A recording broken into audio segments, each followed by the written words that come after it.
நாராயணீயம் 92வது தசகம் கர்மமும் பக்தியும்.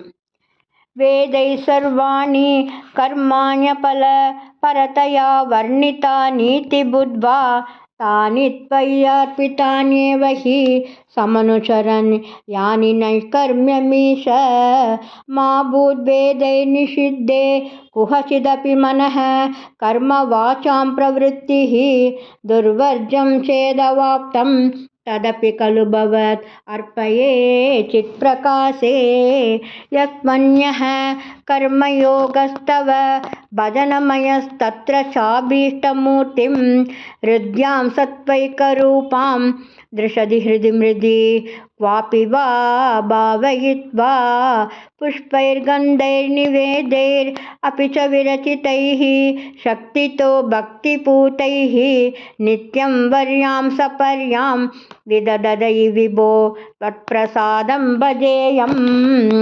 श्रीशूद्रास्त्वत्कथादि श्रवणविरहिता आसतां ते दयार्हा त्वत्पादासन्नयातान् विदकुलजनुषो हंत शोचाम्यशान्तान् वृत्त्यर्थं ते यजन्तो बहुकथितमपि त्वामनाकर्णयन्तो दृप्ता विद्याभिजातैः किमु न विदधते तादृशं मा कृता माम्। पापोऽयं कृष्णरामेत्यभिलपति निजं गूहितं दुश्चरित्रं निर्लज्जस्यास्य वाचा बहुतरकथनीयानि मे विघ्नितानि। भ्राता मे वन्द्यशीलो भजति किल सदा विष्णुमित्तं बुधांस्ते निन्दन्त्युच्चैर्हसन्ति त्वयि निहितमतिं तादृशं मा कृता माम्। श्वेतच्छायं कृते त्वां मुनिवरवपुषं प्रीणयन्ते तपोभिः त्रेतायां सृक्सृवाद्यङ्गितम् अरुणतनुं यज्ञरूपं यजन्ते सेवन्ते तन्त्रमार्गैर्विलसदरिगदं द्वापरे श्यामलाङ्गं नीलं सङ्कीर्तनादैरिह कलिसमये मानुषा स्वां भजन्ते। सोऽयं कालेय कालो जयति मुररिपो यत्र सङ्कीर्तनाद्यैः निर्यत्नैरेव मार्गैरखिलधनचिरात् त्वत्प्रसादं भजन्ते। जातास्त्रेता कृतादावपिः किल कलौ सम्भवं कामयन्ते दैवात् तत्रैव जातान् विषयविषरसैर्मा विभो वञ्चयास्मान्। भक्तास्तावत् कलौ स्युर्द्रमिलभुवि ततो भूरिशस्तत्र चोच्चैः कावेरीं ताम्रपर्णीमनुकुल कृतमालां च पुण्यां प्रतीचीं हा मामप्येतदन्तर्भवमयि च विभो किञ्चिदञ्चत्रसं त्वयि आशापाशैर्निबध्य भ्रमयन भगवन् पूरय त्वन्निषेवां।